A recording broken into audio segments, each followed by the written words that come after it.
സംസ്ഥാനത്തുള്ളത് അതീവ ഗുരുതരമായ അവസ്ഥയെന്ന് മുഖ്യമന്ത്രി പിണറായി വിജയൻ ഉന്നതതല യോഗത്തിന് ശേഷം പ്രതികരിക്കുകയായിരുന്നു അദ്ദേഹം. അതീവ ഗുരുതരമായ സ്ഥിതിവിശേഷമാണ് നമ്മുടെ സംസ്ഥാനത്ത് ഉണ്ടായിരിക്കുന്നത്. കേരളത്തിൻ്റെ ചരിത്രത്തിൽ ഇതേവരെ ഉണ്ടായിട്ടില്ലാത്ത നിലയിലേക്കാണ് കാലവർഷക്കെടുതിയുടെ ദുരിതങ്ങൾ എത്തിപ്പെടുന്നത്. ഏറെക്കുറെ എല്ലാ ഡാമുകളും തുറക്കേണ്ട അവസ്ഥ വന്നിരിക്കുന്നു. ഇതിൽ മുല്ലപ്പെരിയാർ ഡാമിൻ്റെ തുറക്കൽ വന്നതോടെ എറണാകുളം ഭാഗത്തും ഇടുക്കിയുടെ മറ്റ് പ്രദേശങ്ങളിലും വലിയ തോതിൽ ആളുകളെ മാറ്റിപ്പാർപ്പിക്കേണ്ടി വരികയാണ്. ഇതോടൊപ്പം തന്നെ പമ്പ വല്ലാതെ കവിഞ്ഞൊഴുകുകയാണ്. റാന്നിയും ആറന്മുളയും അടക്കമുള്ള പത്തനംതിട്ടയുടെ ഭാഗങ്ങൾ വലിയ തോതിൽ പ്രശ്നങ്ങൾ നിലനിൽക്കുന്ന മേഖലയായി മാറിയിരിക്കുന്നു. തിരുവല്ലയിലും ഇത് ഗുരുതരമായി ബാധിക്കാൻ പോവുകയാണ്. ചാലക്കുടിയിലും ആലുവയുടെ തുടർച്ചയായി പ്രശ്നങ്ങൾ ബാധിച്ചിരിക്കുന്നു. നമുക്ക് ഈ ദുരന്തത്തെ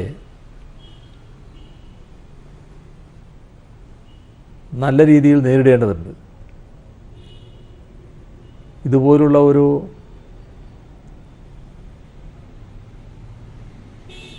പ്രളയ ഭീഷണി വരുമ്പോൾ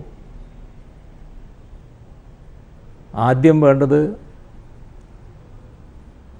അതിനിരയാവുന്ന സ്ഥലങ്ങളിൽ താമസിക്കുന്നവർ തൽക്കാലം അവിടുന്ന് മാറുക എന്നുള്ളതാണ്. ജീവഹാനി സംഭവിക്കാതിരിക്കാനും കൂടുതൽ അപകടങ്ങൾ ഉണ്ടാകാതിരിക്കാനും അത്തരമൊരു ജാഗ്രത, കരുതൽ നാം പുലർത്തേണ്ടതായിട്ടുണ്ട്. ഇക്കാര്യത്തിൽ എല്ലാവരും സഹകരിക്കണമെന്നാണ് അഭ്യർത്ഥിക്കാനുള്ളത്. അപകടം വരുന്ന പ്രശ്നമായതുകൊണ്ട് ഇത്തരം സ്ഥലങ്ങളിലുള്ളവരെ മാറ്റിപ്പാർപ്പിക്കുന്നതിന് സ്നേഹബുദ്ധിയാ നിർബന്ധിക്കുന്നതിന് എല്ലാവരും സന്നദ്ധരാവുകയും വേണം എന്നാണ് ഈ ഘട്ടത്തിൽ ഓർമ്മപ്പെടുത്താനുള്ളത്. നാം നേരിടുന്ന ദുരന്തത്തിൽ അയൽ സംസ്ഥാനങ്ങളുടെ കൂടി ചില ഇടപെടലുകളും സഹായവും നമുക്ക് ആവശ്യമുണ്ട്. ആ സംസ്ഥാനങ്ങളുമായി ഇതിനകം ബന്ധപ്പെട്ടിട്ടുണ്ട്, തുടർന്നും ബന്ധപ്പെട്ടുകൊണ്ടിരിക്കുകയുമാണ്. ഇവിടെ നേരത്തെ തന്നെ വിവിധ സേനാ വിഭാഗങ്ങളുടെ സഹായം നമുക്ക് ലഭ്യമായിട്ടുണ്ട്. അത് കൂടുതലായി ലഭിക്കുന്നതിന് ആവശ്യമായ ഇടപെടൽ നടത്താൻ ഇന്ന് കാലത്ത് ചേർന്ന ഉന്നതതല യോഗം തീരുമാനിച്ചിരിക്കുകയാണ്. കരസേനയെയും നാവികസേനയെയും മറ്റും ഇതിൻ്റെ ഭാഗമായി ബന്ധപ്പെടുന്നുണ്ട്. കൂടുതൽ ബോട്ടുകൾ നമുക്ക് ആവശ്യമുണ്ട്. ഇത്തരം സ്ഥലങ്ങളിൽ ബോട്ടുകൾ എത്തിക്കുന്നതിനുള്ള നടപടികൾ യുദ്ധകാലാടിസ്ഥാനത്തിൽ തന്നെ സ്വീകരിക്കുകയാണ്. അതോടൊപ്പം നമ്മുടെ വാട്ടർ ട്രീറ്റ്മെൻറ്റ് പ്ലാന്റുകൾ പലയിടത്തും വെള്ളത്തിനടിയിൽ ആയിപ്പോയിട്ടുണ്ട്. മോട്ടോറുകൾക്ക് കേട് സംഭവിച്ചിട്ടുണ്ട്. ഈ കാര്യങ്ങളിൽ ഫലപ്രദമായി ഇടപെടാൻ തീരുമാനിച്ചിട്ടുണ്ട്. ഇപ്പോൾ ഏറ്റവും പ്രധാനം കുടിവെള്ളം എത്തിക്കലാണ്. കുടിവെള്ളം എത്തിക്കുന്നതിനുള്ള നടപടി വാട്ടർ അതോറിറ്റി സ്വീകരിക്കണമെന്ന് നിർദ്ദേശിച്ചിട്ടുണ്ട്. എവിടെയാണോ വാട്ടർ ട്രീറ്റ്മെൻറ്റ് പ്ലാന്റ് തകരാറായി പോയത് ആ പ്രദേശങ്ങളിൽ ശുദ്ധജലം ലഭ്യമായ സ്ഥലത്ത് നിന്നെടുത്ത് കൊണ്ടുവന്ന് വിതരണം ചെയ്യാനാണ് ആലോചിക്കുന്നത്. അതും അതിവേഗതയിൽ തന്നെ നടപടികൾ സ്വീകരിക്കാനാണ് തയ്യാറെടുക്കുന്നത്. എല്ലാ ജില്ലകളിലും ഇപ്പോൾ എല്ലാ ഉദ്യോഗസ്ഥരും ഈ പ്രവർത്തനത്തിൽ മുഴുകിയിരിക്കുകയാണ്. ജില്ലാ കളക്ടറുടെ നേതൃത്വത്തിലാണ് ഓരോ ജില്ലയിലും പ്രവർത്തനങ്ങൾ നടക്കുന്നത്. ഓരോ ജില്ലയിലും ഇത്തരം പ്രളയബാധിത പ്രദേശങ്ങൾ ആയെടുത്ത് പ്രത്യേകിച്ച് 2 IAS ഓഫീസർമാരെ കൂടി ഈ പ്രവർത്തനങ്ങൾ കോർഡിനേറ്റ് ചെയ്യുന്നതിന് നൽകാൻ നിശ്ചയിച്ചിട്ടുണ്ട്. അതോടൊപ്പം ജില്ലകളിൽ സെക്രട്ടറിമാരുടെ വ്യക്തിപരമായ മേൽനോട്ടത്തിന് വ്യക്തിപരമായി തന്നെ ആളുകളെ നിശ്ചയിക്കുന്ന നിലയും ഇതോടൊപ്പം വരുന്നുണ്ട്. നമുക്ക് ഈ വലിയ ദുരന്തത്തെ ജാഗ്രതയും സൂക്ഷ്മതയും പുലർത്തിക്കൊണ്ട് അതിജീവിക്കാൻ കഴിയണം. അതിനുള്ള എല്ലാ ശ്രമങ്ങളും സർക്കാർ നടത്തിക്കൊണ്ടിരിക്കുകയാണ്. എല്ലാവരുടെയും സഹകരണം ഈ കാര്യത്തിൽ പൂർണ്ണമായും ഉണ്ടാകണമെന്നാണ് ഈ ഘട്ടത്തിൽ അഭ്യർത്ഥിക്കാനുള്ളത്. അടുത്ത 4 ദിവസം മഴയുണ്ടാകുമെന്ന ഭീഷണി നിലനിൽക്കുന്നുണ്ട്.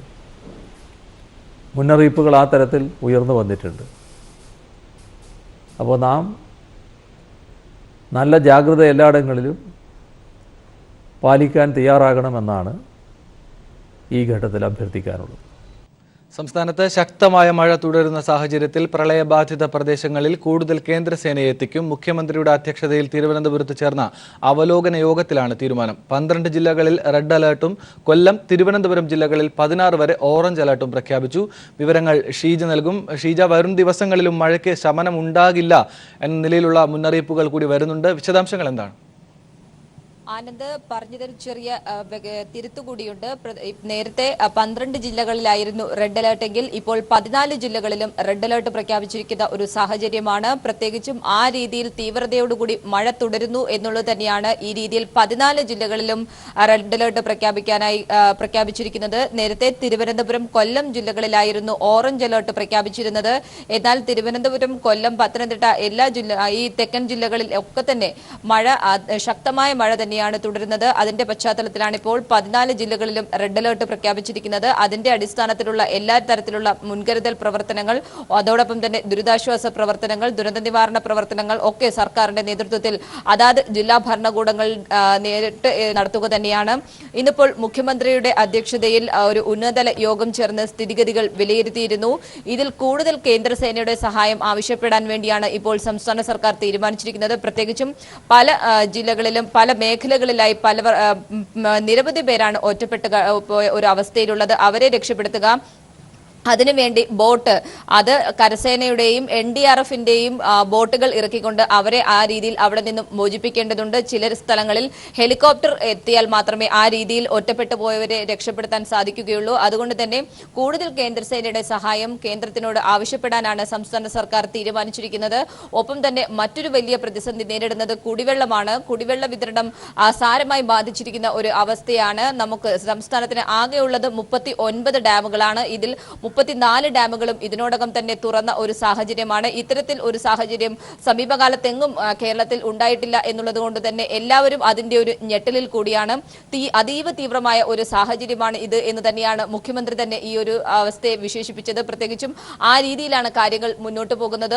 ഇനിയും ഉള്ള 4 ദിവസങ്ങളിൽ ഈ രീതിയിൽ കനത്ത മഴ തുടരും എന്നാണ് കാലാവസ്ഥാ നിരീക്ഷണ കേന്ദ്രത്തിന്റെ അറിയിപ്പിൽ പറയുന്നത്. അതുകൊണ്ട് തന്നെ എല്ലാ പ്രവർത്തനങ്ങൾ ആ രീതിയിൽ തന്നെ എല്ലാ വകുപ്പുകളും സംയോജിപ്പിച്ചുകൊണ്ട് തന്നെയാണ് ഇപ്പോൾ എല്ലാ ദുരന്ത നിവാരണ പ്രവർത്തനങ്ങളും മുന്നോട്ട് പോകുന്നത്. ഒപ്പം തന്നെ പ്രധാനമായും കേന്ദ്രീകരിക്കുന്നത് ഈ തീരപ്രദേശങ്ങൾ, താഴ്ന്ന പ്രദേശങ്ങൾ, ഒപ്പം തന്നെ മലയോര മേഖലകൾ, ഇവിടങ്ങളിൽ ഉള്ളവരെ അടിയന്തരമായി മാറ്റിപ്പാർപ്പിക്കാൻ വേണ്ടിയിട്ടുള്ള നടപടികൾ തന്നെയാണ് സംസ്ഥാന സർക്കാർ സ്വീകരിച്ചു വരുന്നത്. അതിനുള്ള നിർദ്ദേശം അതാത് ജില്ലാ ഭരണകൂടങ്ങൾക്ക് നൽകിയിട്ടുണ്ട്. ഒപ്പം തന്നെ മറ്റൊന്ന് ഈ മുല്ലപ്പെരിയാറുമായി ബന്ധപ്പെട്ടുള്ളതാണ്. മുല്ലപ്പെരിയാർ ഡാം തുറക്കുന്ന ഒരു സാഹചര്യം കൂടി സംജാതമായിട്ടുള്ള സാഹചര്യത്തിൽ എറണാകുളം ജില്ലയ്ക്കും ഇടുക്കി ജില്ലയ്ക്കും അതിതീവ്രമായ ഒരു സാഹചര്യമാണ് നിലനിൽക്കുന്നത്. എറണാകുളം ജില്ലയിൽ നിന്നും കൂടുതൽ പേരെ മാറ്റിപ്പാർപ്പിക്കേണ്ട ഒരു അവസ്ഥ ഉണ്ട് എന്ന് തന്നെയാണ് സർക്കാർ നിരീക്ഷിക്കുന്നത്. മുല്ലപ്പെരിയാറുമായി ബന്ധപ്പെട്ടുകൊണ്ട് കൂടുതൽ ജലം ഒഴുക്കിക്കളയുന്നതിന് വേണ്ടി തമിഴ്നാടിനോട് നിരന്തരം തമിഴ്നാട് സർക്കാരുമായി സംസാരിച്ചുകൊണ്ട് വരികയാണ്. ഈ വിഷയത്തിൽ കേന്ദ്രം കൂടി ഇടപെടണം എന്നൊരു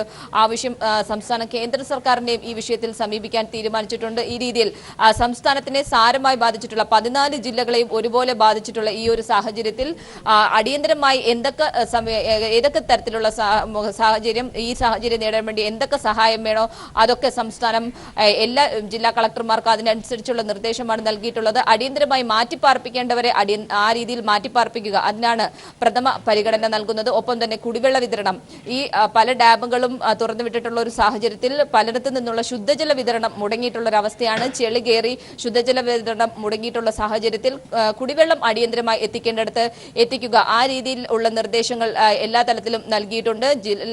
വാട്ടർ അതോറിറ്റിയുമായി ചേർന്നുകൊണ്ടാണ് സർക്കാർ ഈ രീതിയിൽ കുടിവെള്ളം എത്തിക്കുന്നത്. ഏതായാലും എല്ലാ ജില്ലകളിലും അടിയന്തരമായി കാര്യങ്ങൾ നടപ്പിലാക്കുക, അതിനു വേണ്ടിയിട്ടുള്ള എല്ലാ നിർദ്ദേശവും സംസ്ഥാന പ്രത്യേകിച്ചും സെക്രട്ടേറിയറ്റിൽ തന്നെ 24 മണിക്കൂർ പ്രവർത്തിക്കുന്ന സെല്ലുണ്ട്. ഈ സെല്ല് മുഖാന്തരം ഏകോപിച്ചുകൊണ്ടാണ് എല്ലാ പ്രവർത്തനങ്ങളും നടക്കുന്നത്. ഏതായാലും ഈ അതീവ തീവ്രമായ സാഹചര്യത്തെ ഒറ്റക്കെട്ടായി നേരിടുക എന്ന് തന്നെയാണ് സംസ്ഥാന സർക്കാർ തീരുമാനിച്ചിരിക്കുന്നത്. എസ് ഷീജയാണ് തിരുവനന്തപുരത്ത് നിന്ന് ഏറ്റവും ഒടുവിലത്തെ വിവരങ്ങൾ നൽകിയത്. തിരുവനന്തപുരം, കൊല്ലം ജില്ലകളിലും റെഡ് അലർട്ട് പ്രഖ്യാപിച്ചു. 14 ജില്ലകളിലും റെഡ് അലർട്ട് പ്രഖ്യാപിച്ചിരിക്കുന്ന സാഹചര്യമാണ്. വലിയ കരുതൽ ജനങ്ങളുടെ ഭാഗത്തുനിന്നുണ്ടാകണം എന്ന് സംസ്ഥാന സർക്കാരും ആവശ്യപ്പെട്ടു. ജലനിരപ്പ് 142 അടിയായി. കൂടുതൽ വെള്ളം കൊണ്ടുപോകണമെന്ന ആവശ്യം തമിഴ്നാട് തള്ളി. സമഗ്രമായ വിവരങ്ങൾ സാലി മുഹമ്മദ് നൽകും. സാലി, ഏറ്റവും ഒടുവിലത്തെ വിശദാംശങ്ങൾ എന്താണ്? ആനന്ദ്, ജലനിരപ്പ് 142 അടി എത്തിയ പശ്ചാത്തലത്തിലാണ് കേരളത്തിലും വലിയ പ്രളയം നിലനിൽക്കുമ്പോഴാണ് മുല്ലപ്പെരിയാർ അണക്കെട്ടിലെ ജലനിരപ്പ് താഴ്ത്തുന്നതിന് വേണ്ടി കൂടുതൽ വെള്ളം തമിഴ്നാട്ടിലേക്ക് കൊണ്ടുപോകേണ്ടതിന്റെ ആവശ്യം സംസ്ഥാനം തമിഴ്നാടിനെ അറിയിച്ചത്. മുഖ്യമന്ത്രിയുടെ അധ്യക്ഷതയിൽ ഉന്നതതല യോഗം തിരുവനന്തപുരത്ത് യോഗം ചേർന്ന് അങ്ങനെ ഒരു ആവശ്യം തമിഴ്നാടിനെ ഔദ്യോഗികമായി തന്നെ കൈമാറുകയും ചെയ്തു. പക്ഷേ ആ അഭ്യർത്ഥന ചെവിക്കൊള്ളാൻ തമിഴ്നാട് തയ്യാറായിട്ടില്ല. ഇപ്പോഴും കുറഞ്ഞ അളവിൽ മാത്രമാണ് തമിഴ്നാട് വെള്ളം കൊണ്ടുപോയിക്കൊണ്ടിരിക്കുന്നത്. അത് തമിഴ്നാടിന് 2 കാരണങ്ങളുണ്ട്. ഒന്ന്, 142 അടി എത്തിയതിനു ശേഷം ഒരല്പസമയം അത് നിലനിർത്തേണ്ടത് തമിഴ്നാടിന് പല കാരണങ്ങളാൽ ആവശ്യമാണ്. ഒന്ന്, തമിഴ്നാട് ഇപ്പോൾ ഈ മുല്ലപ്പെരിയാർ അണക്കെട്ടിന്റെ സംഭരണ ശേഷി 152 ആക്കി അനുവദിക്കണമെന്ന് ആവശ്യപ്പെട്ട് ഹൈക്കോടതി സുപ്രീം കോടതിയിൽ ഹർജി തമിഴ്നാടിന്റെ നേതൃത്വത്തിൽ പ്രാഥമിക വാദം കഴിഞ്ഞിരിക്കുകയാണ്. വാദം വരുമ്പോൾ കേരളം സ്വാഭാവികമായും പറയുക മുല്ലപ്പെരിയാർ അണക്കെട്ട് സുരക്ഷിതമല്ല എന്നുള്ളതായിരിക്കും. 142 അടിയിൽ നിന്ന് കുറയ്ക്കണം എന്നാണ് നമ്മുടെ ആവശ്യം. പക്ഷേ തമിഴ്നാട് അതിനെ എതിർക്കുന്നു. മാത്രമല്ല 152 എത്തിക്കണം എന്നൊരു ആവശ്യം അവർ മുന്നോട്ട് വയ്ക്കുന്നുണ്ട്. അപ്പൊ 142 തന്നെ സുരക്ഷിതമാണ്. അങ്ങനെ പല ഘട്ടങ്ങളിൽ 142 എത്തി അണക്കെട്ടിന് ഒരു ബലക്ഷയവുമില്ല എന്ന് തമിഴ്നാടിന് വാദിക്കാനുള്ള സാഹചര്യം ഇങ്ങനെ 142 അടിയിലെത്തി നിലനിർത്തിയാൽ ഉണ്ടാവും. അതാണ് തമിഴ്നാടിന്റെ ഒരു ഉദ്ദേശം. മറ്റൊരു പ്രതിസന്ധി ഉണ്ട് തമിഴ്നാടിനെ സംബന്ധിച്ചിടത്തോളം. തമിഴ്നാട്ടിൽ വ്യാപകമായി മഴ പെയ്യുകയാണ്. ഈ തമിഴ്നാട്ടിൽ നിന്ന് ഇറച്ചിൽ പാലം വഴിയും ടണൽ വഴിയും ഒക്കെ കൊണ്ടുപോയാൽ ഇത് സംഭരിക്കേണ്ടത് വൈഗ അണക്കെട്ടിലാണ്. വൈഗ അണക്കെട്ട് പക്ഷേ ഇപ്പോൾ നിറഞ്ഞു നിൽക്കുകയാണ്. വൈഗ അണക്കെട്ട് തുറന്നുവിടേണ്ട സാഹചര്യമാണ് തമിഴ്നാടിനെ സംബന്ധിച്ചിടത്തോളം. അതും തമിഴ്നാടിനെ സംബന്ധിച്ചിടത്തോളം പ്രതിസന്ധിയാണ്. ഈ സാഹചര്യത്തിലാണ് കൂടുതൽ വെള്ളം കൊണ്ടുപോകണം എന്ന ആവശ്യം തമിഴ്നാട് നിരസിച്ചത് എന്നാണ് മനസ്സിലാക്കുന്നത്. പക്ഷേ അത് നമുക്ക് വലിയ പ്രതിസന്ധി ഉണ്ടാക്കിയിട്ടുണ്ട്. കാരണം 13,93,000 ലിറ്റർ വെള്ളമാണ് സെക്കൻഡിൽ ഈ അണക്കെട്ടിലേക്ക് ഒഴുകി എത്തിക്കൊണ്ടിരിക്കുന്നത്. പക്ഷേ പരമാവധി ഇപ്പോൾ കൊണ്ടുപോയിക്കൊണ്ടിരിക്കുന്നത് 2 ലക്ഷം 2.5 ലക്ഷത്തിൽ താഴെ മാത്രമാണ്. അപ്പോൾ വ്യത്യാസം എന്ന് പറയുന്നത് ഏതാണ്ട് 10 ലക്ഷം ലിറ്ററിന്റെ വ്യത്യാസമുണ്ട്. അതുകൊണ്ട് അണക്കെട്ടിലെ ജലനിരപ്പ് അതിവേഗം ഉയരുകയും ചെയ്യും. സ്പിൽവേ അല്പം കൂടി ഉയർത്തി കുറച്ചുകൂടി വെള്ളം പെരിയാറ്റിലേക്ക് ഒഴുകിയാലും ആ പ്രശ്നത്തിന് ഒരു ചെറിയ പരിഹാരം ഉണ്ടാകും. പക്ഷേ അതും തമിഴ്നാട് സ്വീകരിക്കേണ്ടതുണ്ട്. തമിഴ്നാടാണ് തീരുമാനിക്കേണ്ടത്. പക്ഷേ ആ ഒരു അനിശ്ചിതത്വമാണ് ഇപ്പോൾ നിലനിൽക്കുന്നത്. ഏതായാലും തമിഴ്നാട് അത്തരമൊരു നിലപാട് സ്വീകരിച്ചത് കേരളത്തെ സംബന്ധിച്ചിടത്തോളം വലിയ നിരാശ വന്നിട്ടുണ്ട് എന്ന് പറയാം. വ്യക്തമാണ്. സാലി മുഹമ്മദാണ് വിവരങ്ങൾ നൽകിയത്.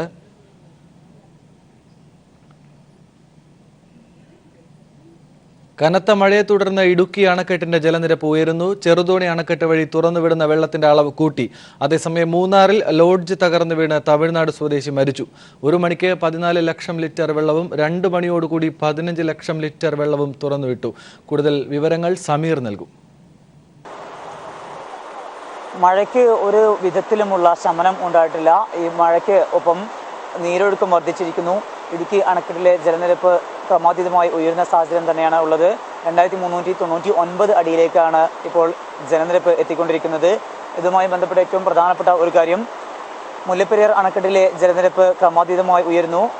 സുപ്രീം കോടതിയുടെ വിധി അനുസരിച്ച് 142 അടി വരെയാണ് തമിഴ്നാടിനെ അതിൽ സംഭരിക്കാവുന്ന പരമാവധി ശേഷി. അതുകൊണ്ട് തന്നെ അതിലേക്ക് എത്താൻ ഇനി ഏതാനും മിനിറ്റുകൾ മാത്രം മതി എന്നാണ് ജില്ലാ ഭരണകൂടത്തിന് നൽകിയിരിക്കുന്ന, ഇടുക്കി ജില്ലാ കളക്ടർ നൽകിയിരിക്കുന്ന, തമിഴ്നാട് നൽകിയ ഇതുമായി ബന്ധപ്പെട്ടുള്ള അറിയിപ്പ്. അതുകൊണ്ട് തന്നെ ഏത് നിമിഷം വേണമെങ്കിലും 142 അടിയിലേക്ക് എത്താവുന്ന ഒരു സാഹചര്യമാണ് ഉള്ളത്. അതുകൊണ്ട് പരമാവധി വെള്ളം തുറന്നുവിടും എന്നുള്ള കാര്യമാണ് തമിഴ്നാട് അറിയിച്ചിരിക്കുന്നത്. ഈ ഒരു സാഹചര്യത്തിൽ മുല്ലപ്പെരിയാർ അണക്കെട്ടിൽ നിന്ന് കൂടുതൽ വെള്ളം ഒഴുക്കി വിടാനുള്ള തീരുമാനമെടുത്തു കഴിഞ്ഞു. അതുകൊണ്ട് തന്നെ ആ വെള്ളം വൈകാതെ തന്നെ ഇടുക്കി അണക്കെട്ടിലേക്കായിരിക്കും എത്തുക. ഇടുക്കി അണക്കെട്ടിൽ ഇപ്പോൾ പുറത്തേക്ക് പോകുന്ന വെള്ളം 10 ലക്ഷം ലിറ്റർ ജലമാണ് ഓരോ സെക്കൻഡിലും പുറത്തേക്ക് ഒഴുക്കിക്കൊണ്ടിരിക്കുന്നത്. ഇതിപ്പോൾ 15 ലക്ഷം ലിറ്ററാക്കി ഉയർത്തണം എന്നുള്ള കാര്യമാണ് KSEBയുടെ തീരുമാനം. അതല്ല എങ്കിൽ മുല്ലപ്പെരിയാറിൽ വെള്ളം കൂടി എത്തുന്നതോടുകൂടെ വലിയ രീതിയിലുള്ള അത്യാഹിതങ്ങൾക്ക് ഇടയാക്കാനുള്ള സാഹചര്യമുണ്ട്. അണക്കെട്ടിൻ്റെ ബലക്ഷയം ഉൾപ്പെടെയുള്ള കാര്യങ്ങൾക്ക് അത് ഇടയാക്കാനുള്ള സാധ്യതയാണുള്ളത്. അത് മുന്നിൽ കണ്ടുകൊണ്ടാണ് ഇപ്പോൾ 15 ലക്ഷം ലിറ്റർ ജലം ഓരോ സെക്കൻഡിലും പുറത്തേക്ക് ഒഴുക്കാനുള്ള തീരുമാനമായിരിക്കുന്നത്. ഇതുമായി ബന്ധപ്പെട്ട് ഉണ്ടാകുന്ന ഭവിഷ്യത്തുകൾ അല്ലെങ്കിൽ ഇത് ഉണ്ടാക്കുന്ന ആശങ്ക വലിയ ആശങ്ക തന്നെയാണ് ഉള്ളത്. പ്രത്യേകിച്ചും താഴ്ഭാഗത്തുള്ളവരെല്ലാം തന്നെ ഇതിനോടകം തന്നെ വെള്ളത്തിൽ മുങ്ങി തുടങ്ങിയ ഒരു സാഹചര്യം, വീടുകൾ ഉൾപ്പെടെയുള്ളവ ഭാഗങ്ങളിലേക്കെല്ലാം വെള്ളം കയറി തുടങ്ങിയ ഒരു സാഹചര്യമാണ് നിലവിലുള്ളത്. ഇനി ഇപ്പോൾ 10 ലക്ഷം ലിറ്റർ ജലം പുറത്തേക്ക് ഒഴുക്കുമ്പോൾ ഉണ്ടാകുന്ന അതിൻ്റെ ആധിയേക്കാൾ വലുതായിരിക്കും 15 ലക്ഷം ലിറ്റർ ജലം താഴേക്ക് ഒഴുക്കുമ്പോൾ ഉണ്ടാവുക. അതുകൊണ്ട് തന്നെ അതുമായി ബന്ധപ്പെട്ടുള്ള സുരക്ഷാ മുൻകരുതലുകളെല്ലാം തന്നെ ജില്ലാ ഭരണകൂടം സ്വീകരിച്ചു വരുന്നു. തൊടുപുഴയാറിൻ്റെയും അതോടൊപ്പം തന്നെ മുല്ലപ്പെരിയാറിൻ്റെയും തീരഭാഗങ്ങളിൽ നിന്ന് 100 മീറ്റർ അകലെ ഉള്ളവരെ മാത്രമേ ഇപ്പോൾ പ്രദേശത്ത് താമസിക്കാൻ അനുവദിക്കുന്നുള്ളൂ. മറ്റുള്ളവരെല്ലാം തന്നെ 100 മീറ്റർ പരിധിയിൽ നിന്ന് മുഴുവൻ ആളുകളെയും ഒഴിപ്പിച്ചിട്ടുണ്ട്. ഇതുമായി ബന്ധപ്പെട്ട നിർദ്ദേശങ്ങളെല്ലാം തന്നെ ബന്ധപ്പെട്ട ഉദ്യോഗസ്ഥരും അതോടൊപ്പം തന്നെ തദ്ദേശ സ്ഥാപനങ്ങളിലെ ജനപ്രതിനിധികൾ ഉൾപ്പെടെയുള്ളവർ ചേർന്നുകൊണ്ട് നൽകിയിട്ടുമുണ്ട്. എന്തായാലും വലിയ രീതിയിലുള്ള ഒരു ആശങ്കയിലേക്ക് തന്നെയാണ് മഴ ഇങ്ങനെ എത്തിക്കുന്നത്. ഇതോടൊപ്പം ഇടുക്കി ജില്ലയിൽ വലിയ രീതിയിലുള്ള ഉരുൾപൊട്ടലും അതോടൊപ്പം മണ്ണിടിച്ചിൽ ഉൾപ്പെടെയുള്ള സാഹചര്യങ്ങളും ഉണ്ടായിരിക്കുന്നു. ഇന്ന് പുലർച്ചയോടുകൂടെ മണ്ണിടിഞ്ഞതിനെ തുടർന്ന് ഒരാൾക്ക് ജീവൻ നഷ്ടമായ സംഭവമുണ്ടായി. മൂന്നാറിലെ ടൗൺ ഭാഗത്ത് പ്രവർത്തിക്കുന്ന ശരവണ ഹോട്ടലിലെ ജീവനക്കാരായിരുന്ന തമിഴ്നാട് സ്വദേശി മദൻകുമാറാണ് മരണപ്പെട്ടത്. ഇദ്ദേഹത്തിൻ്റെ കൂടെ മറ്റ് 7 പേർ കൂടി ഉണ്ടായിരുന്നു.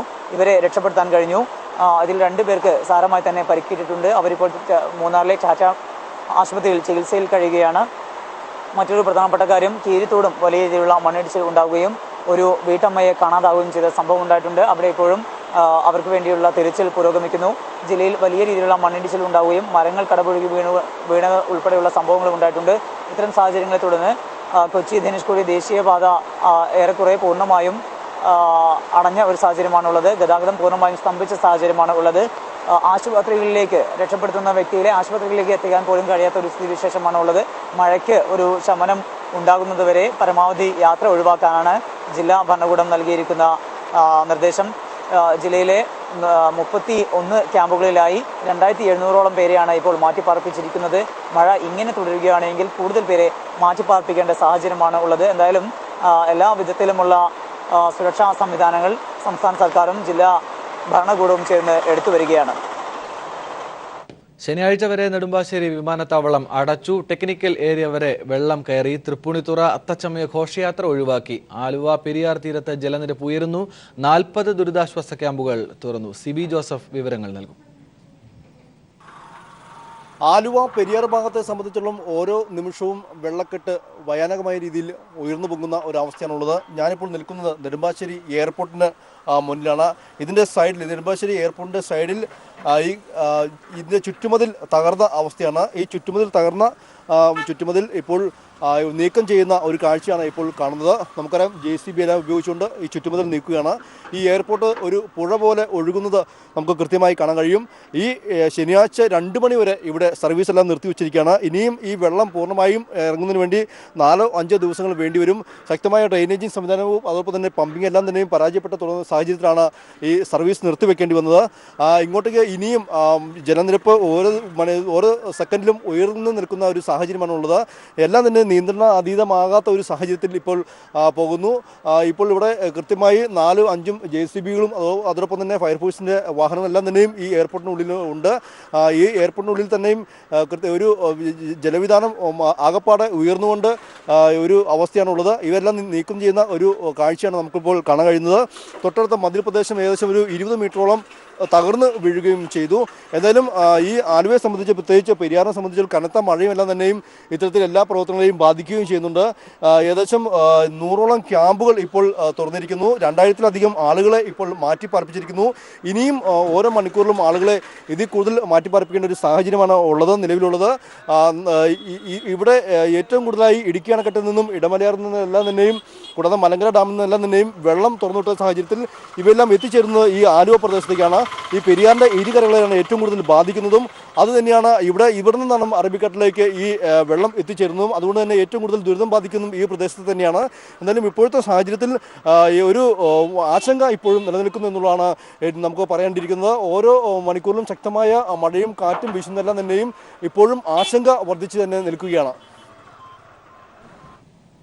വയനാട്ടിൽ മഴയ്ക്ക് നേരിയ ശമനം. ഉരുൾപൊട്ടലും മണ്ണിടിച്ചിലും തുടരുന്നു. ബാണാസുര സാഗർ ഡാം തുറന്നതിനെ തുടർന്ന് പനമരം അടക്കമുള്ള സ്ഥലങ്ങൾ വെള്ളത്തിനടിയിലാണ്. വയനാട്ടിൽ ഇപ്പോൾ പല പ്രദേശങ്ങളിലും മഴയ്ക്ക് കാര്യമായി തന്നെ കുറവുണ്ട്. മാനന്തവാടി, കൽപ്പറ്റ മേഖലകളിലെല്ലാം തന്നെ മഴ ഇപ്പോൾ അധികം പെയ്യുന്നില്ല. രാവിലെ തന്നെ മഴയ്ക്ക് കാര്യമായ ശമനമുണ്ടായിരുന്നു. എന്നാൽ ബാണാസുര സാഗർ ഡാമിന്റെ ഷട്ടറുകൾ കൂടുതൽ ഉയർത്തിയതിനെ തുടർന്ന് പനമരം, മാനന്തവാടി മേഖലകളിലെല്ലാം തന്നെ വലിയ തോതിൽ വെള്ളക്കെട്ടുണ്ട്. ഇവിടെ വെള്ളം കയറി വരുന്ന സാഹചര്യമുണ്ട്. ഇത്തരത്തിൽ ഈ പുറകിൽ കാണുന്ന സ്ഥലത്ത് ഉള്ള വെള്ളക്കെട്ട് പോലുള്ള നിരവധി പ്രദേശങ്ങളിൽ വെള്ളം കയറിയിട്ടുണ്ട്. ഇതോടൊപ്പം തന്നെയാണ് ഇവിടെ 225 ക്യൂമെക്സ് തോതിലാണ് ബാണാസുര സാഗറിൽ വെള്ളം തുറന്നുവിട്ടിരിക്കുന്നത്. അതുകൊണ്ട് തന്നെ പനമരം മേഖലയിലെല്ലാം തന്നെ ഈ കടമാൻ തോട് വഴി മാനന്തവാടി പനമരം ഭാഗത്തേക്ക് പോകുന്ന നദിയിൽ, പുഴയിലെല്ലാം തന്നെ സമീപത്ത് താമസിക്കുന്നവർക്ക് വലിയ ജാഗ്രതാ നിർദ്ദേശം ജില്ലാ ഭരണകൂടം നൽകിയിട്ടുണ്ട്. ബാണാസുര സാഗറിന്റെ മുഴുവൻ ഷട്ടറുകളും തുറന്നിട്ടുമുണ്ട്. അതേസമയം തന്നെ ഉരുൾപൊട്ടൽ അതുപോലെ വെള്ളപ്പൊക്ക ഭീഷണി നിലനിൽക്കുന്ന പ്രദേശങ്ങളായ വൈത്തിരി, പൊഴുതന മേഖലകളിലെല്ലാം തന്നെ ഈ മഴ കുറവുള്ളത് ഏതാണ്ട് അല്പം ആശ്വാസം ജനങ്ങൾക്ക് നൽകിയിട്ടുണ്ട്. ഇവിടെ നിന്നെല്ലാം നൂറുകണക്കിന് പേർ ഇപ്പോഴും ദുരിതാശ്വാസ ക്യാമ്പുകളാണ്. ഈ ബാണാസുര സാഗർ ഡാമിന്റെ താഴ്വാര പ്രദേശങ്ങളിലുള്ളവർ കഴിഞ്ഞ ദിവസങ്ങളിൽ ദുരിതാശ്വാസ ക്യാമ്പുകളിൽ നിന്ന് വീടുകളിലേക്ക് മടങ്ങിപ്പോയെങ്കിലും അവർക്ക് വീണ്ടും തിരിച്ചു വരേണ്ട ഒരു അവസ്ഥയുണ്ടായിരുന്നു. ഏതായാലും മഴയ്ക്ക് അല്പം കുറവുണ്ട്. 130ഓളം ദുരിതാശ്വാസ ക്യാമ്പുകൾ എന്നാലും വയനാട്ടിൽ തുടരുക തന്നെയാണ്. ഏതാണ്ട് 19,000-ഓളം പേർ ഇപ്പോൾ ദുരിതാശ്വാസ ക്യാമ്പുകളുണ്ട്. പല ഗ്രാമീണ റോഡുകളിലും ഗതാഗത തടസ്സങ്ങളുണ്ട്. താമരശ്ശേരി ചുരത്തിൽ ഗതാഗത തടസ്സമുണ്ട്. എങ്കിലും ഇത്തരം സാഹചര്യം എല്ലാം നിലനിൽക്കുമ്പോഴും ഇപ്പോഴും വയനാട്ടിൽ മഴയ്ക്ക് കാര്യമായ ശമനമുള്ളത് അല്പം ആശ്വാസകരമായ ഒരു സ്ഥിതിവിശേഷമാണ്. കനത്ത മഴയിൽ മലപ്പുറം കൊണ്ടോട്ടിയിൽ വീടിന് മുകളിലേക്ക് മണ്ണിടിഞ്ഞു വീണ് 3 മരണം. കണ്ണവാരിയിൽ അബ്ദുൾ അസീസ്, ഭാര്യ സുനീറ, മകൻ ഉബൈദ് എന്നിവരാണ് മരിച്ചത്. കരുവാരക്കുണ്ടിൽ 6 ഉരുൾപൊട്ടി. ദേശീയപാതയിൽ ഉൾപ്പെടെ ഗതാഗതം തടസ്സപ്പെട്ടു. സ്വാലിഹ് വിവരങ്ങൾ നൽകും. മലപ്പുറത്ത് 2 ദിവസമായി ശക്തമായ മഴ തുടരുകയാണ്. മണ്ണിടിച്ചിലിൽ കൊണ്ടോട്ടി കണ്ണമാരി അസീസ്, ഭാര്യ സുനീറ, മകൻ ഉബൈദ് എന്നീ 3 പേരാണ് മരിച്ചത്. കുടുംബത്തിലെ 3 പേരാണ് മരിച്ചത്. 2 പേർ ആശുപത്രിയിലുണ്ട്. ഇവരുടെ മക്കളായ ഉനൈസും ഉവൈസുമാണ് ആശുപത്രിയിലുള്ളത്. രാത്രി 1:30ഓടെയാണ് അപകടമുണ്ടായത്. വീടിന് മുകളിലേക്ക് മണ്ണ് ഇടിഞ്ഞു വീഴുകയായിരുന്നു. നാട്ടുകാരെത്തിയാണ് രക്ഷാപ്രവർത്തനം തുടങ്ങിയത്. രാവിലെ മൃതദേഹങ്ങൾ കണ്ടെത്തുകയായിരുന്നു. വലിയ മഴയാണ് മലപ്പുറത്ത് ഇപ്പോഴും തുടരുന്നത്. വെള്ളക്കെട്ട് രൂക്ഷമായിരിക്കുന്നു. ചാലിയാറും കടലുണ്ടിയും നിളയും കരകവിഞ്ഞൊഴുകുകയാണ്. ദേശീയപാത ഉൾപ്പെടെ മുഴുവൻ സ്ഥലത്തും ഗതാഗതം സ്തംഭിച്ചിരിക്കുകയാണ്. ദേശീയപാതയിൽ മലപ്പുറത്ത് കൂട്ടിലങ്ങാടി ഉൾപ്പെടെ റോഡ് താൽക്കാലികമായി അടച്ചിട്ടുണ്ട്. മലയോര പാതയും ഗൂഡല്ലൂർ പാത ഇന്നലെ രാത്രി മുതൽ വീണ്ടും അടച്ചിട്ടുണ്ട്. നിലമ്പൂരും ഏറനാടും കാളികാവും എല്ലാം ഇപ്പോഴും വലിയ വെള്ളക്കെട്ടാണ്. ആളുകൾ വീണ്ടും ദുരിതാശ്വാസ ക്യാമ്പുകളിലേക്ക് എത്തിക്കൊണ്ടിരിക്കുകയാണ്. ഇന്ന് രാവിലെ മുതൽ 7 കരുവാരക്കുണ്ടിൽ ഉരുൾപൊട്ടലുണ്ടായി. ഇതിൽ അപകടം ആളപായമില്ല. എങ്കിലും ഒലിപ്പുഴ ഉൾപ്പെടെയുള്ള ചാലിയാറിൻ്റെ കൈവഴികളെല്ലാം കരകവിഞ്ഞൊഴുകുകയാണ്. വലിയ വെള്ളക്കെട്ടാണ് മലപ്പുറം ജില്ലയിൽ വ്യാപകമായി ഉള്ളത്. കൊണ്ടോട്ടിയിൽ ഉൾപ്പെടെ കൊണ്ടോട്ടി നഗരം പകുതിയും ഇപ്പോൾ വെള്ളത്തിലായി കഴിഞ്ഞിട്ടുണ്ട്. കനത്ത മഴയെ തുടർന്ന് പമ്പയിലെ ജലനിരപ്പ് അപകടകരമാം വിധം ഉയരുന്നു. ശബരിമല ഒറ്റപ്പെട്ടു. മൂഴിയാർ വനത്തിനുള്ളിൽ ഉരുൾപൊട്ടൽ ഉണ്ടായതിനെ തുടർന്ന് റാന്നി ടൗണും സമീപ പ്രദേശങ്ങളും വെള്ളത്തിനടിയിലാണ്. ഗീവർഗീസ് ഇപ്പോൾ ചേരുന്നുണ്ട്. ഗീവർഗീസ്, ഇപ്പോൾ എന്താണ് അവസ്ഥ? കൂടുതൽ പരിതാപകരമായ കാര്യങ്ങൾ മുന്നോട്ട് പോവുകയാണോ? ആനന്ദ്, പത്തനംതിട്ടയിൽ സ്ഥിതി അതീവ ഗൗരവതരമാണ്. മഴ ഇപ്പോൾ കടുത്തർജിച്ചിരിക്കുകയാണ്. ജില്ല ഇതുവരെ അഭിമുഖീകരിച്ചിട്ടില്ലാത്ത ഒരു അവസ്ഥയാണ് കാണാൻ കഴിയുന്നത്. ഇപ്പോൾ തന്നെ പല ബസ് സർവീസ് KSRTC പല ബസ് സർവീസുകളും ഇപ്പോൾ റദ്ദ് ചെയ്തിട്ടുണ്ട്. പത്തനാപുരം കോന്നി റൂട്ടിൽ റോഡിലേക്ക് വെള്ളം ഇറങ്ങിയാണ്. ആൾക്കാർക്ക് വാഹനഗതാഗതം ഒന്നും നടക്കാത്ത ഒരു അവസ്ഥയാണ്. കൂടാതെ തന്നെ പമ്പ, കക്കി, ആനത്തോട്, മൂയ്യ ഡാമുകൾ ഇപ്പോൾ തുറന്നിട്ടിരിക്കുകയാണ്. ഇവിടെ ജലനിരപ്പ് കൂടിയിട്ടുണ്ട്. ശബരിമല പൂർണ്ണമായും ഇപ്പോൾ ഒറ്റപ്പെട്ടിരിക്കുകയാണ്. ശബരിമലയ്ക്ക് അക്കരെയുള്ള ഗണപതി ക്ഷേത്രത്തിൽ 100 പേർ കുടുങ്ങിക്കിടപ്പുണ്ട്. ഇവർക്ക് പുറത്തിറങ്ങാൻ കഴിയുന്നില്ല. എന്നാൽ ശബരിമലയിൽ ഇപ്പോൾ കുടുങ്ങിക്കിടക്കുന്നവരെല്ലാം സുരക്ഷിതരാണെന്ന് ദേവസ്വം ബോർഡ് അറിയിച്ചിട്ടുണ്ട്. വെള്ളം ഇറങ്ങുന്ന മുറയ്ക്ക് ഇവരെ രക്ഷപ്പെടുത്താനുള്ള ശ്രമങ്ങളും തുടരുമെന്ന് ദേവസ്വം ബോർഡ് നമ്മളെ അറിയിച്ചിരിക്കുന്നത്. ഇതോടൊപ്പം തന്നെ ഈ ജീവനക്കാർക്ക് പുറം ലോകവുമായി ബന്ധപ്പെടാൻ സാധിക്കുന്നില്ല. കാരണം എന്ന് പറയുന്നത് മൊബൈൽ വൈദ്യുതി വിച്ഛേദിക്കപ്പെട്ടിരിക്കുന്നു, മൊബൈൽ കണക്ഷൻ വിച്ഛേദിക്കപ്പെട്ടിരിക്കുന്നു. അതുകൊണ്ട് പുറം ലോകവുമായി ഇവർക്ക് ബന്ധപ്പെടാൻ കഴിയുന്നില്ല. എന്നാൽ എല്ലാവരും സുരക്ഷിതരാണെന്നാണ് ദേവസ്വം ബോർഡ് നമ്മളെ അറിയിച്ചിരിക്കുന്നത്. പമ്പ ത്രിവേണി പാലവും രാമമൂർത്തി മണ്ഡപവും വ്യാപാര സ്ഥാപനങ്ങളെല്ലാം ഇപ്പോൾ വെള്ളത്തിൽ മുങ്ങിയിരിക്കുകയാണ്. കനത്ത നാശനഷ്ടമാണ് ശബരിമലയിലുള്ളത്. അതീവ ജാഗ്രതാ നിർദ്ദേശമാണ് ഇപ്പോൾ ഇവിടെ പുറപ്പെടുവിച്ചിരിക്കുന്നത്. ദേവസ്വം ബോർഡിന്റെ കർശന നിർദ്ദേശമുണ്ട്. ഇനിയൊരു അറിയിപ്പ് ഉണ്ടാകുന്നവരെ ശബരിമലയിൽ ആരും ദർശനത്തിനായി ഭക്തർ ജനങ്ങൾ എത്തരുത് എന്നൊരു കർശന നിർദ്ദേശം ഇപ്പോൾ ദേവസ്വം ബോർഡ് നൽകിയിട്ടുണ്ട്. ഇന്ന് വൈകുന്നേരം നട അടച്ചതിന് ശേഷം നാളെ ചിങ്ങമാസ പൂജയ്ക്കായി വൈകുന്നേരം നട തുറക്കുന്നതായിരിക്കും. ദർശനത്തിനെത്തുന്ന ദൂരദേശത്ത് നിന്ന് എത്തുന്നവരെ തിരിച്ചയക്കാനുള്ള നടപടികൾ പോലീസും ദേവസ്വം ബോർഡും സ്വീകരിച്ചിട്ടുണ്ട്. കൂടാതെ ജില്ലയിലെ ഇപ്പോൾ റാന്നി ടൗൺ, കടപ്ര, ഇടശ്ശേരിക്കര തുടങ്ങിയ സ്ഥലങ്ങൾ ഇപ്പോൾ വെള്ളപ്പൊക്കത്തിലാണ്. മൂഴിയാർ വനമേഖലയിൽ ഇന്നലെ രാത്രിയോടെ ഉരുൾപൊട്ടിയതാണ് റാന്നി ടൗണിലും പരിസര പ്രദേശങ്ങളിലും വെള്ളത്തിൽ മുങ്ങാനുള്ള കാരണം. ഇതിനിടെ റാന്നിയിൽ വെള്ളത്തിൽ മുങ്ങിയ വീട്ടിൽ നിന്ന് ഒരു ഷോക്കേറ്റ് മരിച്ചു. 70 വയസ്സുള്ള ചുരുക്കുന്നിൽ ഗ്രേസിയാണ് മരിച്ചത്. ജില്ലയിലെ ദുരിതാശ്വാസ ക്യാമ്പുകളും ആരംഭിച്ചിട്ടുണ്ട്. റാന്നിയിൽ ഇപ്പോൾ 4 ദുരിതാശ്വാസ ക്യാമ്പുകൾ തുറന്നു. 8 ക്യാമ്പുകൾക്ക് കോഴഞ്ചേരിയിൽ നിലവിലുണ്ടായിരുന്ന 8 ക്യാമ്പുകൾക്ക് പുറമെ ഒരു ക്യാമ്പ് അഡീഷണൽ ആയി വീണ്ടും തുറന്നിരിക്കുന്നു. ഇപ്പോൾ കോഴഞ്ചേരിയിൽ 9 ക്യാമ്പുകളുണ്ട്. മല്ലപ്പള്ളിയിൽ 1 ക്യാമ്പ് തുറന്നിട്ടുണ്ട്. കൂടാതെ ഇനിയും ക്യാമ്പുകൾ തുറക്കുമെന്നാണ് ജില്ലാ ഭരണകൂടം അറിയിച്ചിരിക്കുന്നത്. അച്ചൻകോവിലാറ്റിലെ വെള്ളം കയറിയതിനാൽ കോന്നി താലൂക്കിലെ അരവപ്പുലം പഞ്ചായത്തിലെ വയക്കൽ കല്ലേലി ഭാഗം മുതൽ കക്കാത്തോട് പ്രദേശം വരെ പൂർണ്ണമായും ഒറ്റപ്പെട്ടിരിക്കുന്നു. കുമ്പഴ, വലഞ്ചുരി അമ്പലവും വെള്ളപ്പൊക്ക ഭീഷണിയിലാണ്. റാന്നി പുനലൂർ പാത ഇപ്പോൾ പൂർണ്ണമായും വെള്ളപ്പൊക്കത്തിലാണ്.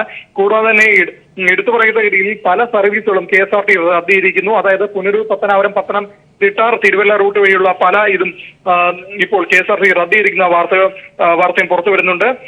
റാന്നി ബസ് സ്റ്റാൻഡിന് സമീപമുള്ള 100 കണക്കിന് വീടുകളും ഇപ്പോൾ വെള്ളത്തിൽ മുങ്ങിയിരിക്കുകയാണ്. ഇവിടെ നിന്ന് ആളുകളെ പൂർണ്ണമായും ഒഴിപ്പിച്ചിട്ടുണ്ട്. ഫയർഫോഴ്സും ദുരന്ത നിവാരണ സേനയും ഇപ്പോൾ അവരുടെ പ്രത്യേക യൂണിറ്റും ഇപ്പോൾ സ്ഥലത്ത് എത്തിയിട്ടുണ്ട്. ജില്ലാ ഭരണകൂടത്തിന്റെ ഉണർന്നുള്ള പ്രവർത്തനമാണ് വൻ ദുരന്തത്തിൽ നിന്ന് ജില്ലയെ ഒഴിവാക്കിയതെന്ന് പറയാം. ആനന്ദ്. ഗീവർഗീസാണ് സമഗ്രമായി വിവരങ്ങൾ നൽകിയത്. പത്തനംതിട്ടയിൽ വലിയ അപകടകരമായ അവസ്ഥയെ അഭിമുഖീകരിക്കുകയാണ്. ശബരിമല പൂർണ്ണമായും ഒറ്റപ്പെട്ടതായുള്ള വിവരങ്ങളാണ് ഗീവർഗീസ് നൽകിയത്. കണ്ണൂർ ജില്ലയിൽ മണ്ണിടിച്ചിലും വെള്ളപ്പൊക്കവും കാരണം മലയോര മേഖലകൾ ഒറ്റപ്പെട്ടു. കൊട്ടിയൂർ കണ്ടപ്പുനത്ത് ഉരുൾപൊട്ടിയതിനെ തുടർന്ന് 15 കുടുംബങ്ങളെ മാറ്റിപ്പാർപ്പിച്ചു. മലയോര മേഖലയിലെ എല്ലാ പുഴകളും കരകവിഞ്ഞൊഴുകുകയാണ്.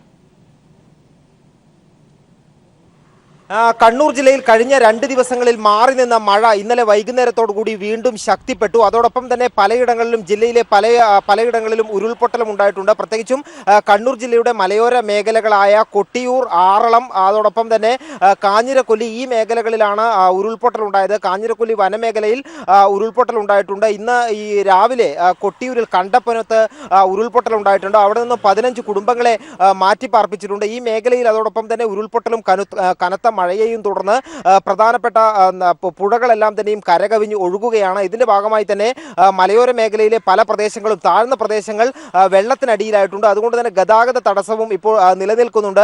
ശ്രീകണ്ഠപുരം ഉൾപ്പെടെയുള്ള മേഖലയിലെ പ്രധാനപ്പെട്ട എല്ലാ റോഡുകളും വെള്ളത്തിനടിയിലാണ്. അതുകൊണ്ട് തന്നെ തളിപ്പറമ്പ് ഇരിട്ടി ദേശീയ സംസ്ഥാന പാതയിൽ ഉൾപ്പെടെ വെള്ളം കയറി ഗതാഗതം തടസ്സപ്പെട്ടിട്ടുണ്ട്. അതോടൊപ്പം തന്നെ മലയോര ഹൈവേയിൽ കൂടിയുള്ള ഗതാഗതം ഈ വെള്ളം കയറിയതിനാലും മണ്ണിടിച്ചിൽ കാരണം ഗതാഗതം ഇപ്പോൾ തടസ്സപ്പെട്ടിരിക്കുകയാണ്. ഇരിട്ടി കൊട്ടിയൂർ പാൽച്ചുരം റോഡ് വീണ്ടും മണ്ണിടിഞ്ഞ് വീണതിനെ തുടർന്ന് ഗതാഗതം തടസ്സപ്പെട്ടിരിക്കുകയാണ്. അവിടെയുള്ള ഗതാഗത തടസ്സം മാറ്റാനുള്ള ശ്രമങ്ങൾ പുരോഗമിക്കുന്നുണ്ട്. അതേസമയം തന്നെ നിരവധി കുടുംബങ്ങൾ ഇപ്പോഴും ഈ വെള്ളപ്പൊക്കത്തിന്റെയും അതോടൊപ്പം തന്നെ മണ്ണിടിച്ചിലിന്റെയും എല്ലാം തന്നെ ഭീഷണിയിലാണുള്ളത്. ഇവരെ ദുരിതാശ്വാസ ക്യാമ്പുകളിലേക്ക് മാറ്റി പാർപ്പിച്ചിട്ടുണ്ട്. കൊട്ടിയൂർ ആറളം മേഖലകളിൽ ഇപ്പോഴും ദുരിതാശ്വാസ ക്യാമ്പുകൾ പ്രവർത്തിക്കുന്നത്. ഇരിട്ടി താലൂക്കിന് കീഴിലുള്ള മേഖലകളിലാണ് ദുരിതാശ്വാസ ക്യാമ്പുകൾ പ്രവർത്തിക്കുന്നത്. ഏതായാലും വളരെ ശക്തമായി തന്നെ ഇപ്പോഴും മഴ തുടരുന്ന ഒരു സാഹചര്യമുണ്ട്. അതുകൊണ്ട് തന്നെ ഇതിന്റെ നാശനഷ്ടങ്ങളും വളരെ വ്യാപകമാണ്. കൊട്ടിയൂർ മേഖലകളിലെല്ലാം ഉണ്ടായ ചരിത്രത്തിൽ ഇതുവരെ ഇല്ലാത്ത വിധം കൃഷിനാശമാണ്. ഏക്കർ കണക്കിന് കൃഷിയാണ് നഷ്ടപ്പെട്ടിട്ടുള്ളത് മലയോര മേഖലയിൽ. മാത്രമല്ല ഈ നിരവധി വീടുകൾ ഭാഗികമായും അതോടൊപ്പം തന്നെ പൂർണ്ണമായും തകരുന്ന സ്ഥിതിവിശേഷമുണ്ട്. കൊട്ടിയൂർ ഉൾപ്പെടെയുള്ള മേഖലയിൽ, കേളകം ഉൾപ്പെടെയുള്ള മേഖലയിൽ മണ്ണിടിച്ചിലും അതോടൊപ്പം തന്നെ ഭൂമിയിൽ വിള്ളൽ വീഴുന്നത് ഉൾപ്പെടെയുള്ള പ്രതിഭാസവും ഉണ്ടായിട്ടുണ്ട്. അത്തരത്തിൽ ശക്തമായ മഴയും ഈ പല സ്ഥലങ്ങളിലും ഉണ്ടാകുന്ന ഉരുൾപൊട്ടലും കാരണം ഇപ്പോഴും മലയോര മേഖലയിൽ നിരവധി പ്രശ്നങ്ങൾ നിലനിൽക്കുന്നു. അതിന്റെ ഭാഗമായി തന്നെ ഗതാഗത തടസ്സം ഉൾപ്പെടെയുള്ള പ്രശ്നങ്ങളാണ് ഇപ്പോഴും നിലനിൽക്കുന്നത്. വെള്ളക്കെട്ട് മാറാത്തത് കൊണ്ട് തന്നെ മലയോര മേഖലയുടെ പല ഭാഗങ്ങളും ഒറ്റപ്പെട്ട് കിടക്കുകയാണ്.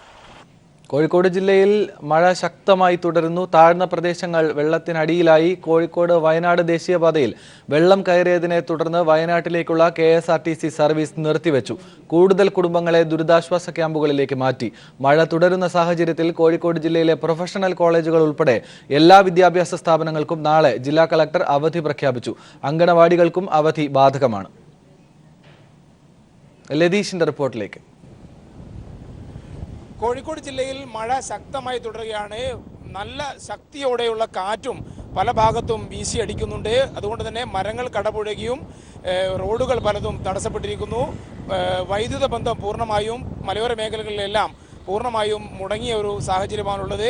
അല്പസമയം മുമ്പ് കോഴിക്കോട് കളക്ടറേറ്റിൽ ദുരന്ത നിവാരണ അതോറിറ്റിയുടെ അവലോകന യോഗം മന്ത്രി TP രാമകൃഷ്ണന്റെ അധ്യക്ഷതയിൽ ചേരുകയുണ്ടായി. ജില്ലയിലെ ദുരിതാശ്വാസ പ്രവർത്തനങ്ങൾ മന്ത്രി വിലയിരുത്തി. ഇതിനു മുമ്പ് അദ്ദേഹം ചെറുവണ്ണൂരിലെ ദുരിതാശ്വാസ ക്യാമ്പും സന്ദർശിച്ചിരുന്നു. 57 ക്യാമ്പുകളിലായി 3500 കുടുംബങ്ങളാണ് കോഴിക്കോട് ജില്ലയിൽ ഇപ്പോൾ കഴിയുന്നത്. 1500 ആളുകളെ അവരുടെ ബന്ധുവീടുകളിലേക്കും മാറ്റുന്ന സാഹചര്യവും ഉണ്ടായിട്ടുണ്ട്. പലയിടത്തും വലിയ തോതിലുള്ള മണ്ണിടിച്ചിലും അതേപോലെ തന്നെ ചില മേഖലകളിലെങ്കിലും ഉരുൾപൊട്ടലും ഉണ്ടായിട്ടുണ്ട്. കോഴിക്കോട് വയനാട് റൂട്ടിൽ ഗതാഗതം പൂർണ്ണമായും മുടങ്ങിയ സാഹചര്യമാണുള്ളത്. ദേശീയപാതയിൽ പലയിടത്തും വെള്ളം കയറിയതിനെ തുടർന്നാണ് KSRTC അടക്കമുള്ള സർവീസുകൾ മുടങ്ങിയത്. കുറ്റ്യാടി ചുരം വഴിയുള്ള ഗതാഗതവും പൂർണ്ണമായും തടസ്സപ്പെട്ടു. കുറ്റ്യാടി ചുരത്തിലും പലയിടങ്ങളിലും മണ്ണിടിച്ചിൽ ഉണ്ടായിട്ടുണ്ട്. ഇതേ തുടർന്നാണ് ഈ റൂട്ടിലും ഗതാഗതം മുടങ്ങിയത്. ചാലിയാർ പുഴ കരകവിഞ്ഞൊഴുകുന്നതിനാൽ മാവൂർ അതേപോലെ തന്നെ ചെറുവണ്ണൂർ അടക്കമുള്ള സ്ഥലങ്ങളിൽ നിരവധി കുടുംബങ്ങളെയാണ് ഇന്ന് രാവിലെ മുതൽ മാറ്റിപ്പാർപ്പിച്ചുകൊണ്ടിരിക്കുന്നത്. ക്യാമ്പുകളുടെ എണ്ണം, ദുരിതാശ്വാസ ക്യാമ്പുകളുടെ എണ്ണം ഇനിയും വർദ്ധിപ്പിക്കേണ്ടി വരുമെന്ന് മന്ത്രി TP രാമകൃഷ്ണൻ വ്യക്തമാക്കുകയുണ്ടായി. മറ്റ് പല മേഖലകളിലും ഇത്തരത്തിലുള്ള പ്രയാസങ്ങൾ ആളുകൾ അനുഭവിക്കുന്നുണ്ട്. കുറ്റ്യാടിപ്പുഴയും അതായത് കക്കയം ഡാം തുറന്നതിനെ തുടർന്ന് കുറ്റ്യാടിപ്പുഴയും കരകവിഞ്ഞൊഴുകുന്നു, പൂനൂർ പുഴ കരകവിഞ്ഞൊഴുകുന്നു. ഇത്തരത്തിൽ പുഴകളെല്ലാം കരകവിഞ്ഞൊഴുകുന്ന സാഹചര്യം.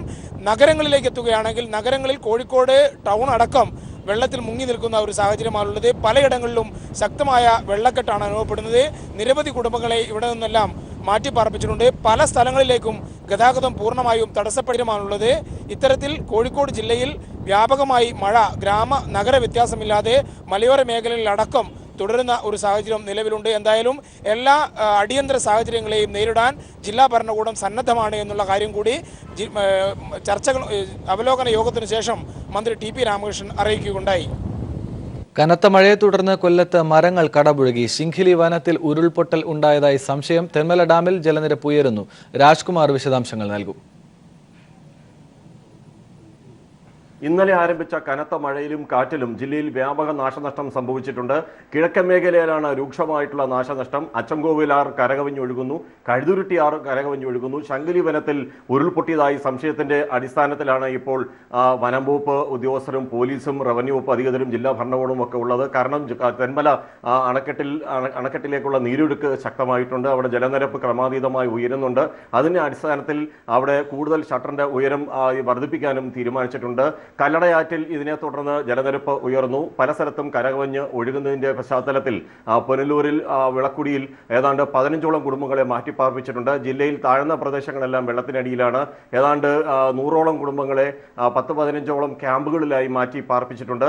ഇപ്പോൾ രക്ഷാപ്രവർത്തനം ഇപ്പോഴും പല ഭാഗങ്ങളിലും തുടരുകയാണ്. അതേസമയം കൊല്ലം നഗരത്തിൽ വ്യാപകമായ ശക്തമായ കാറ്റിൽ മരങ്ങൾ കടപുഴകി വ്യാപക നാശനഷ്ടം സംഭവിച്ചിട്ടുണ്ട്. തീരദേശ മേഖലയിലും ഇപ്പോൾ ഈ തിരമാലകൾ ശക്തമായി ഉയരുന്നുണ്ട്. ഈ ഇന്നലത്തെ കാറ്റിലുകൂടിയായപ്പോൾ തീരദേശ മേഖലയിൽ താന്നി ഉൾപ്പെടെയുള്ള തീരദേശ മേഖലയിൽ വീടുകൾക്ക് നാശനഷ്ടം സംഭവിച്ചു. ജില്ലയിൽ മഴ ഇപ്പോഴും ശക്തമായി പെയ്യുകയാണ്.